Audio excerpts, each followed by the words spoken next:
প্রিয় শিক্ষার্থী, তোমাদের সবাইকে অনলাইন ক্লাসে স্বাগত। আজকে তথ্য যোগাযোগ প্রযুক্তি বিষয়ের অনলাইন চতুর্থ ক্লাস। আমি আশা করি তোমরা এর আগের 3টি ক্লাস দেখেছ বা 3টি ক্লাস অনলাইনে করেছো। এখন আমাদের চতুর্থ ক্লাস। আজকে ক্লাসটি নিব আমি বায়োমেট্রিক্সের উপর। বায়োমেট্রিক্স কি? বায়োমেট্রিক্সের বিভিন্ন বায়োলজিক্যাল ডেটা বা উপাদানগুলির বর্ণনা, এছাড়া আমরা বায়োমেট্রিক্সের ব্যবহার ক্ষেত্র এগুলি নিয়ে আলোচনা করব। প্রথম হচ্ছে আমাদের বায়োমেট্রিক্স কি? বায়োমেট্রিক্স হচ্ছে বায়োলজিক্যাল ডেটা মাপা এবং বিশ্লেষণ করার বিজ্ঞান এবং প্রযুক্তি। বায়োমেট্রিক্স হচ্ছে বায়োলজিক্যাল ডেটা মাপা এবং বিশ্লেষণ করার বিজ্ঞান এবং প্রযুক্তি। বায়োমেট্রিক্স পদ্ধতির ডেটাগুলিকে বায়োলজিক্যাল ডেটাগুলিকে প্রধানত দুইটি ভাগে বিভক্ত করা হয়। একটি হচ্ছে শারীরবৃত্তীয় ডেটা, আরেকটি হচ্ছে আচরণগত ডেটা। শারীরবৃত্তীয় ডেটাগুলো হচ্ছে মুখমণ্ডল, ফিঙ্গারপ্রিন্ট, রেটিনা, আইরিশ বা আইরিশ স্ক্যানিং, হ্যান্ড জিওমেট্রি, শিরা এবং ডিএনএ। এবং আচরণগত ডেটাগুলো হচ্ছে আমাদের কণ্ঠস্বর, স্বাক্ষর এবং কিস্ট্রোক। এখন আমি একে একে প্রত্যেকটা বায়োলজিক্যাল ডেটাগুলো বর্ণনা করব সংক্ষেপে। প্রথম হচ্ছে মুখমণ্ডল। কোনো ব্যক্তিকে শনাক্তকরণ করার সবচেয়ে সহজ মাধ্যম হচ্ছে মুখমণ্ডল। এক একজনের মুখের গঠন বা গড়ন এক এক রকম হয়ে থাকে। এর সাহায্যে সহজেই যে কাউকে শনাক্তকরণ করা যায়। আর এর জন্য ফেস রিকগনিশন মেশিন বা মুখমণ্ডল শনাক্তকরণ ডিভাইসটি ব্যবহার করা হয়। আমাদের 2 নম্বর উপাদানটি হচ্ছে ফিঙ্গারপ্রিন্ট। কোনো ব্যক্তি শনাক্তকরণ করার জন্য সবচেয়ে জনপ্রিয় এবং বহুল ব্যবহৃত মাধ্যম হচ্ছে ফিঙ্গারপ্রিন্ট।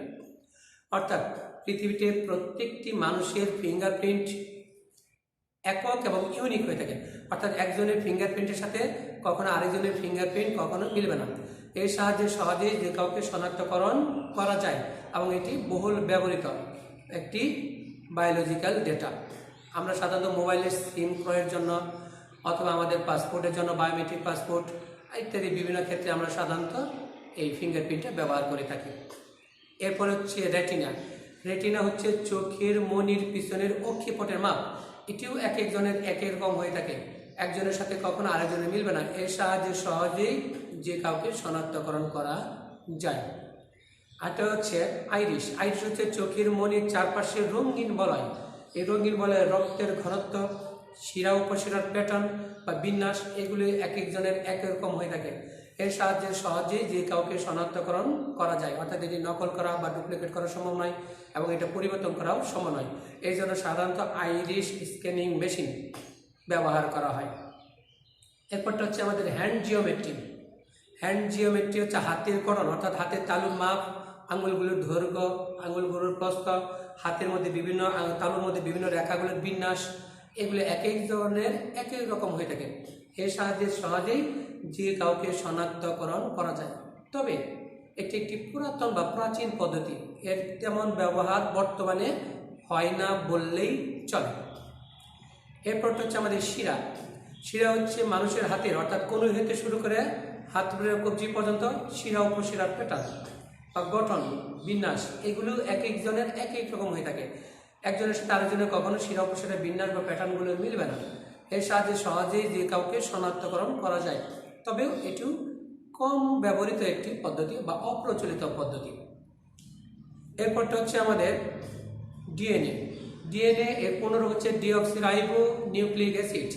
কাউকে শনাক্তকরণ করার সবচেয়ে গুরুত্বপূর্ণ মাধ্যম হচ্ছে ডিএনএ, অর্থাৎ এটি শতভাগ নির্ভুল। যদিও শারীরবৃত্তীয় ডেটা যেগুলি তোমাদের সামনে এত করে আলোচনা করা হলো সবই শতভাগ নির্ভুল। তারপরে ডিএনএ হচ্ছে সাধারণত বিচারিক কার্যালয়ে বা আদালতে এই ধরনের বায়োলজিক্যাল ডেটা ব্যবহার করা হয়।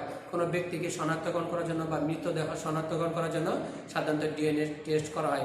একজনের ডিএনএর সাথে আরেকজনের ডিএনএ কখনো ম্যাচিং করবে না বা মিল পাওয়া যাবে না। 99 ভাগ ডিএনএ গত মিল থাকে, কিন্তু 1% ইউনিক থাকে। এই 1% ইউনিক ডিএনএর গঠন থেকেই একজন ব্যক্তি থেকে আরেকটা ব্যক্তিকে শনাক্তকরণ করা হয়। তবে এটি একটি ব্যয়বহুল প্রক্রিয়া, তাই সাধারণ কাজে এটি ব্যবহার করা না, মূলত বিচারালয়ে এটি ব্যবহার করা হয়। তাহলে আমরা যে শারীরবৃত্তীয় ডেটা কয়েকটা আলোচনা করলাম, প্রথমে হচ্ছে আমাদের মুখমণ্ডল, ফিঙ্গারপ্রিন্ট, রেটিনা, আইরিশ, শিরা, হ্যান্ড জিওমেট্রি এবং ডিএনএ। এগুলি সবই শতভাগ নির্ভুল এবং সঠিকভাবে ব্যক্তি শনাক্তকরণে ব্যবহৃত হয়। এরপরে যে আমাদের বিষয় সেটা হচ্ছে আচরণগত ডেটা। আচরণগত ডেটাগুলোর মধ্যে প্রথমে রয়েছে কণ্ঠস্বর বা ভয়েস রিকগনিশন। কোনো ব্যক্তিকে শনাক্তকরণ করার আরেকটি সহজ মাধ্যম হচ্ছে কণ্ঠস্বর, অর্থাৎ এক একজনের কণ্ঠস্বর এক এক রকম হয়ে থাকে। সুরের উচ্চতা, সুরের মূর্ছনা, বাতাসের কম্পাঙ্ক তৈরি করা, এক একজনের কণ্ঠ থেকে এক এক রকম ওয়েভ বা কম্পাঙ্ক তৈরি হয়, যার সাহায্যে সহজে যে কাউকে শনাক্তকরণ করা যায়। আর এর জন্য আমাদের ভয়েস রিকগনিশন মেশিন বা কণ্ঠস্বর শনাক্তকরণ যন্ত্র ব্যবহার করা হয়। তবে এটি শতভাগ নির্ভুল কোনো পদ্ধতি নয়, কারণ কণ্ঠস্বর একজন আরেকজনেরটা নকল করতে পারে। নকল বলতে মোটামুটি তার মতো করে কণ্ঠ কথা বলতে পারে, কিংবা কারো যদি কোনো ঠান্ডা লাগে বা অসুস্থতার কারণে তার কণ্ঠস্বর বসে যায়, তখন তাকে শনাক্তকরণে সমস্যা হয়। 2 নম্বর হচ্ছে স্বাক্ষর বা সিগনেচার। কোনো ব্যক্তিকে শনাক্তকরণ করার আরেকটি সহজ এবং সবচেয়ে বেশি ব্যবহৃত হচ্ছে স্বাক্ষর বা সিগনেচার। আর এই জন্য সিগনেচার ভেরিফিকেশন মেশিন বা স্বাক্ষর শনাক্তকরণ যন্ত্র ব্যবহার করা হয়। এটি সাধারণত স্কুল, কলেজে, অফিস আদালতে কর্মকর্তা কর্মচারীদের বা শিক্ষকদের উপস্থিতি নির্ণয়ের জন্য এই স্বাক্ষরটি বেশি ব্যবহার করা হয়।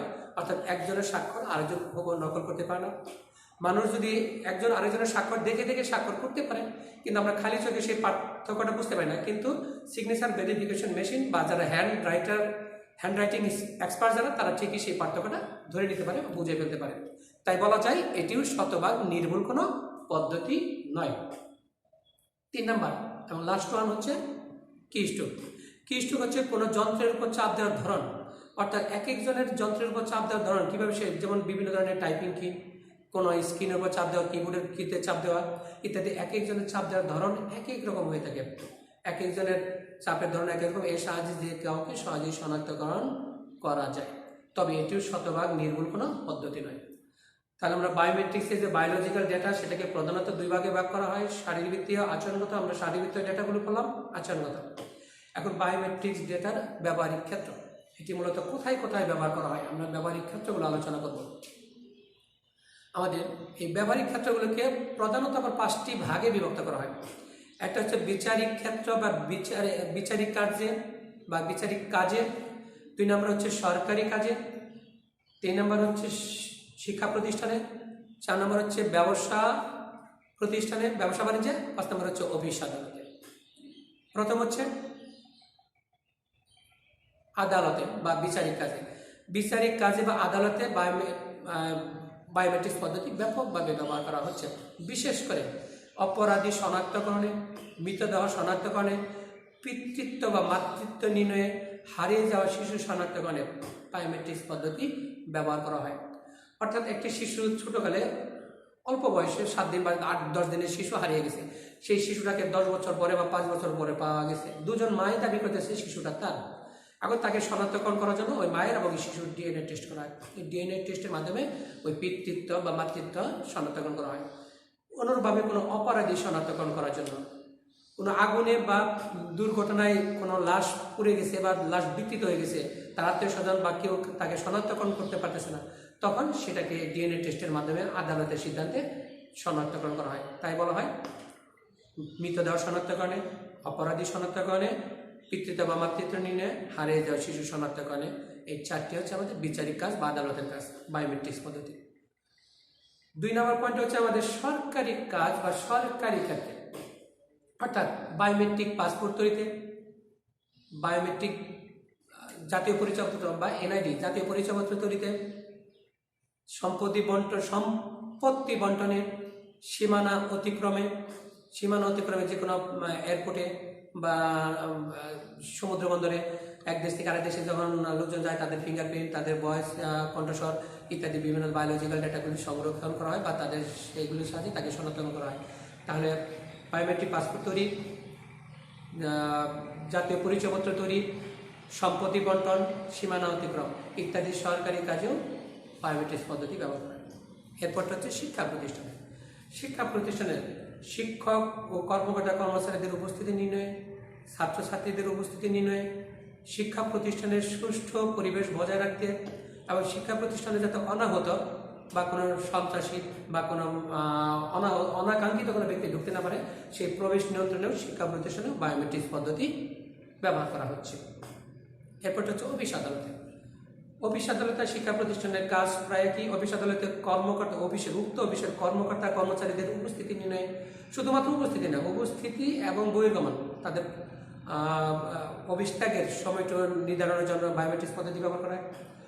উক্ত অফিসে যাতে অনাহত বা অনাকাঙ্ক্ষিত কোনো ব্যক্তি প্রবেশ করতে না পারে তাদের অনধিকার ব্যক্তির প্রবেশ নিয়ন্ত্রণে এবং অফিসের সুষ্ঠু পরিবেশ বজায় রাখতে বায়োমেট্রিক্স পদ্ধতি ব্যবহার করা হয়। সর্বশেষ হচ্ছে ব্যবসা বাণিজ্য। ব্যবসা বাণিজ্যেও বায়োমেট্রিক্স পদ্ধতি ব্যাপকভাবে ব্যবহার করা হচ্ছে। ব্যবসা বাণিজ্যেও বায়োমেট্রিক্স পদ্ধতির আমরা ব্যাপক ব্যবহার লক্ষ্য করি। যেমন ব্যবসা বাণিজ্যে কোনো আমরা মোবাইল সিম ক্রয়ে ব্যবহার করা হয়, ব্যবসা প্রতিষ্ঠানের আমাদের এন্ট্রিতে বা সেখানে প্রবেশ নিয়ন্ত্রণে ব্যবহার করা হয়। এছাড়া ই কমার্স বা ইলেকট্রনিক কমার্সে, ই পেমেন্ট সিস্টেমে ইলেকট্রনিক কমার্স বা ই কমার্সে সাধারণত বায়োমেট্রিক্স পদ্ধতি ব্যবহার করা হয়। তাহলে বায়োমেট্রিক্স পদ্ধতির ব্যবহারিক ক্ষেত্রকে প্রধানত 5টি অঞ্চলে বা 5টি জোনে বিভক্ত করা হয়। একটা হচ্ছে বিচারিক কাজ, সরকারি কাজ, শিক্ষা প্রতিষ্ঠান, অফিস আদালত এবং ব্যবসা বাণিজ্য। এগুলোর আবার সাব কতগুলো পয়েন্ট তোমার পর্যায়ক্রমে লিখলে হয়ে যাবে। এরপর হচ্ছে বায়োমেট্রিক্স পদ্ধতির সুবিধা এবং অসুবিধা। বায়োমেট্রিক্স পদ্ধতির সুবিধাগুলো কি? 1 নম্বর, বায়োমেট্রিক্স পদ্ধতি ডেটাগুলো শারীরবৃত্তীয় বিদায় এটিকে স্থানান্তর বা হস্তান্তর করা যায় না। এটিকে কি করা যায় না? স্থানান্তর বা হস্তান্তর করা, অর্থাৎ একজনের ফিঙ্গারপ্রিন্ট কখনো আরেকজন ব্যবহার করতে পারবে না, একজনের কণ্ঠস্বর আরেকজন ব্যবহার করতে পারবে না, এটাকে স্থানান্তর বা হস্তান্তর করা যায় না।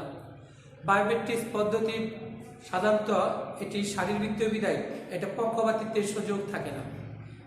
যেমন এটা কোথায়? তুমি একটা প্রতিষ্ঠানে সিকিউরিটি গার্ড নিয়োগ দিচ্ছ, সিকিউরিটি গার্ড নিয়োগের ক্ষেত্রে সিকিউরিটি গার্ড দেখা গেল তার পরিচিত কোনো আত্মীয় স্বজনকে সেখানে তার ঢোকার কোনো অধিকার নাই, সেই সমস্ত ব্যক্তিকে ঢুকতে দিতে পারে, অফিসের পরিবেশ নষ্ট হতে পারে। কিন্তু এখানে যখন বায়োমেট্রিক্স পদ্ধতি ব্যবহার করা হবে অফিসের এন্ট্রি করতে বায়োলজিক্যাল ডেটা বা ফিঙ্গারপ্রিন্ট, তখন সেখানে কিন্তু সে ওই সিকিউরিটি গার্ডের মতো সেই যন্ত্রটা কিন্তু পক্ষপাতিত্ব করবে না। যার ডেটা পূর্ব থেকে সংরক্ষিত আছে শুধু সেই সেখানে ঢুকতে পারবে। সেই জন্য বলা হয়েছে এখানে পক্ষপাতিত্বের কোনো সুযোগ থাকে না বায়োমেট্রিক্স পদ্ধতি। আর বায়োমেট্রিক্স পদ্ধতির প্রাথমিক খরচ বেশি হলেও এর সার্বিক খরচ কম। প্রাথমিক খরচ বেশি হলেও এর সার্বিক খরচ কম। এবং বায়োমেট্রিক্স পদ্ধতির ব্যক্তি শনাক্তকরণ এবং ব্যক্তি প্রতিষ্ঠানের নিরাপত্তার ক্ষেত্রে এটি গুরুত্বপূর্ণ ভূমিকা পালন করে থাকে। শেষ। এরপর হচ্ছে বায়োমেট্রিক্স পদ্ধতির অসুবিধা বা কিছু নেতিবাচক দিক। বায়োমেট্রিক্স পদ্ধতির দক্ষ জনবলের প্রয়োজন হয়। প্রাথমিক খরচ পরে বেশি। হয়, দক্ষ জনবলের প্রয়োজন হয়। শারীরিক সমস্যা বা অসুস্থতার কারণে মাঝে মাঝে সঠিক ব্যক্তিকে শনাক্তকরণ করতে পারে না। ধরে নাও তুমি একটা প্রতিষ্ঠানে জব করো, সেই প্রতিষ্ঠানে তোমার বায়োমেট্রিক্স এন্ট্রি করতে হয়, ফিঙ্গারপ্রিন্ট দেওয়া আছে অথবা আইরিশ বা স্ক্যানিং দেওয়া আছে অথবা তোমার ভয়েস বা কণ্ঠস্বর দেওয়া আছে। তুমি যেদিন অফিসে গেছো হয়তো ওই ভয়েস রেকগনিশন মেশিন তোমার সেটার সাথে তোমাকে কথা বলতে হয়, হাই হ্যালো যাই, তোমাকে কণ্ঠস্বর দিতে হয়। কিন্তু ওই দিন তোমার ঠান্ডা লাগছে, ঠান্ডায় কণ্ঠটা বসে গেছে, তুমি তখন ওইখানে কথা বলে তোমার কণ্ঠস্বর আগের কণ্ঠস্বরের সাথে ম্যাচিং বা মিল পাবে না। তাহলে তুমি ওই ব্যক্তির সেখানে ঢোকার অধিকারপ্রাপ্ত ব্যক্তি থাকা সত্ত্বেও তোমাকে সেখানে এন্ট্রি দেবে না। একটা সমস্যা। একটা সমস্যা কি? শিশুদের ক্ষেত্রে দ্রুত শরীরের বিভিন্ন অঙ্গ প্রত্যঙ্গের পরিবর্তন ঘটে। যেমন ফিঙ্গারপ্রিন্ট, একটা 1 বছরের বাচ্চার যে ফিঙ্গারপ্রিন্টটা, সে যখন একটা ম্যাচিউর হবে ওই তার ফিঙ্গারপ্রিন্টের দ্রুত পরিবর্তন হয়, তার শারীরিক কণ্ঠস্বর তার দ্রুত পরিবর্তন হয়ে যায়। তাই শিশুদের ক্ষেত্রে এটি দ্রুত পরিবর্তন হয়, ফলে সঠিক ব্যক্তিকেও শনাক্তকরণ করতে সমস্যার সৃষ্টি হয়। এছাড়াও দুর্ঘটনার কারণে যদি কারো কোনো শরীরের অঙ্গহানি ঘটে, কারো অফিসে ফিঙ্গারপ্রিন্ট দেওয়া আছে, তার দুর্ঘটনায় আঙুলটা কেটে ফেলতে হয়েছে বা আঙুলের চামড়া নষ্ট হয়ে গেছে, চোখটা নষ্ট হয়ে গেছে, যার জায়গায় আইরিশ দেওয়া আছে, তাহলে তাকে শনাক্তকরণের সমস্যা হয়। আর কোনো বায়োমেট্রিক্স পদ্ধতি বিশেষ করে ডিএনএ মেমোরিতে জায়গা লাগে বেশি এবং ব্যয়বহুল। তাহলে হয়ে গেল বায়োমেট্রিক্স। এখন আমরা এখানে আরেকটা প্রশ্ন, যে ব্যক্তি শনাক্তকরণে এবং নিরাপত্তা ক্ষেত্রে বায়োমেট্রিক্স পদ্ধতির গুরুত্ব বা প্রয়োজনীয়তা বর্ণনা। আমরা এটা বলতে পারি ব্যক্তি শনাক্তকরণে এবং নিরাপত্তা ক্ষেত্রে বায়োমেট্রিক্স পদ্ধতির গুরুত্ব অপরিসীম। যে এমন কিছু প্রতিষ্ঠান রয়েছে বা বাসভবন রয়েছে বা স্থাপনা রয়েছে যেগুলি অত্যন্ত গুরুত্বপূর্ণ, সেখানকার নিরাপত্তা ব্যবস্থা অত্যন্ত নিখুঁত হতে হয়। সেই সমস্ত ক্ষেত্রে নিরাপত্তার জন্য অবৈধ প্রবেশ ঠেকানোর জন্য বায়োমেট্রিক্স পদ্ধতি ব্যবহার করা হয়। সেই ক্ষেত্রে ওই প্রতিষ্ঠানে বা ওই বাসভবনে যাদের ঢোকার অধিকার থাকবে বা যারা সেখানে প্রবেশ করতে পারবে, তাদের সমস্ত বায়োলজিক্যাল ডেটা আগে থেকেই সেখানকার কম্পিউটার সিস্টেমে বা ডেটাবেজে সংরক্ষণ করা হবে। যদি সেখানে ফিঙ্গারপ্রিন্ট রিকগনিশন মেশিন ব্যবহার করা হয় তাহলে ফিঙ্গারপ্রিন্ট, যদি ভয়েস রিকগনিশন মেশিন ব্যবহার করা হয় তাহলে কণ্ঠস্বর, অর্থাৎ যে ধরনের সিকিউরিটি সিস্টেম বা anti system, biological anti system ব্যবহার করা হবে, সেই ধরনের যাবতীয় তথ্যগুলো আগে থেকে সেই অফিস বা বাসভবনের ডেটাবেজে সংরক্ষণ করা হবে। পরবর্তীতে যখন ওইখানে ঢুকতে যাবে, সে ওই ফিঙ্গারপ্রিন্ট রিকগনিশন মেশিনের উপর ফিঙ্গারপ্রিন্ট দেবে বা ভয়েস রিকগনিশন মেশিনের সামনে সে কথা বলবে, তখন এই তথ্যটা তার ডেটাবেজে চলে যাবে এবং পূর্বে থেকে সংরক্ষিত সেই ডেটাগুলোর সঙ্গে বর্তমানে ইনপুটকৃত ডেটা মিলিয়ে দেবে। যদি ম্যাচিং বা মিল পাওয়া যায় তাহলে সেই ডিভাইসের সঙ্গে ইন্টারলক করা গেটটা স্বয়ংক্রিয়ভাবে খুলে যাবে। আর যদি ম্যাচিং বা মিল না পাওয়া যায়, পূর্বে সংরক্ষিত ডেটার সাথে যদি না মিলে, তাহলে কম্পিউটার বুঝতে পারবে যে এই ব্যক্তি এখানে প্রবেশের অধিকার রাখে না, সে হলো একজন অনাকাঙ্ক্ষিত ব্যক্তি বা অনধিকার ব্যক্তি, সেই জন্য তার গেটও খুলবে না। ফলে ওইখানকে নিরাপত্তা ব্যবস্থা নিশ্চিত থাকবে, মানে নিরাপত্তা ব্যবস্থা বজায় থাকবে। তাই বলা হয় কোনো গুরুত্বপূর্ণ প্রতিষ্ঠান বা গুরুত্বপূর্ণ গণবাসভবনের নিরাপত্তার ক্ষেত্রে বায়োমেট্রিক্স পদ্ধতি গুরুত্বপূর্ণ ভূমিকা পালন করে থাকে। বর্তমানে আমাদের অনেক গুরুত্বপূর্ণ স্থাপনা, গুরুত্বপূর্ণ কোনো বাসভবনে, গুরুত্বপূর্ণ কোনো ব্যবসা প্রতিষ্ঠান নিরাপত্তার কাজে এবং ব্যক্তি শনাক্তকরণে বায়োমেট্রিক্স পদ্ধতির ব্যাপক এবং সফল ব্যবহার লক্ষ্য করা যায়। তাহলে বন্ধুরা, আমরা আজকে যে বিষয়গুলো পড়লাম, আজকে আমাদের টোটালি আলোচনার বিষয় ছিল বায়োমেট্রিক্স, একটা ইম্পর্টেন্ট টপিকস। বায়োমেট্রিক্সের আমরা সংজ্ঞাটা শিখলাম, বায়োমেট্রিক্সের বিভিন্ন বায়োলজিক্যাল ডেটাগুলোর বর্ণনা শিখলাম, বায়োমেট্রিক্স পদ্ধতির ব্যবহারিক ক্ষেত্রগুলো শিখলাম এবং বায়োমেট্রিক্স পদ্ধতির নিরাপত্তা ক্ষেত্রে এবং ব্যক্তি শনাক্ত এই কিছু সুবিধার সুবিধা জানলাম এবং নিরাপত্তা ক্ষেত্রে এবং ব্যক্তি শনাক্তকরণে এর গুরুত্ব বা এর প্রয়োজনীয়তা আমরা শিখলাম। তাহলে এই বায়োমেট্রিক্স পদ্ধতি আমরা তোমাদের যদি এই বায়োমেট্রিক্স পদ্ধতি নিয়ে যদি কারো কোনো আরও জিজ্ঞাসা থাকে, কারো কোনো আগামী ক্লাস তোমরা যখন আমাদের লাইনুল ইসলাম ডিগ্রি কলেজের ইউটিউব চ্যানেল এই ক্লাস যখন করবে, তখন তুমি কমেন্ট সেকশনে তোমার কোনো মন্তব্য তুমি জুড়ে দিবে, মন্তব্য লিখে দেবে। আগামী ক্লাসে আমরা বা আমি যখন পরবর্তী ক্লাসটি দেবো সেখানে আমি তোমার সেই উত্তরগুলো দেওয়ার চেষ্টা করব। সবাইকে পরবর্তী ক্লাস দেখার আমন্ত্রণ জানিয়ে এবং তোমরা আশা করি এরপর পরবর্তী প্রত্যেকটা ক্লাসগুলো অনলাইনে, যতদিন পর্যন্ত আমাদের এই কোভিডের সমস্যাটা থাকবে, অনলাইনে ক্লাসগুলো করবে যাতে তোমাদের লেখাপড়ার সমস্যা না হয়। আর প্রতিদিন কিছু কিছু করে পড়ার অভ্যাস করবে আর সবাই স্বাস্থ্যবিধি মেনে চলবে। আমাদের যে সরকারি যে বিধিনিষেধগুলো দেওয়া আছে সেইগুলো আমরা মেনে চলবো। সবাই হ্যান্ড স্যানিটাইজ করবে, বাইরে গেলে মাস্ক ব্যবহার করবে এবং লেখাপড়াটাও তোমরা অনলাইনে যাতে অনলাইনে ক্লাসগুলো করে বাসায় সেই অনুযায়ী বইগুলো করে পড়ালেখা কন্টিনিউ করবে। সবাইকে ধন্যবাদ, আল্লাহ হাফেজ।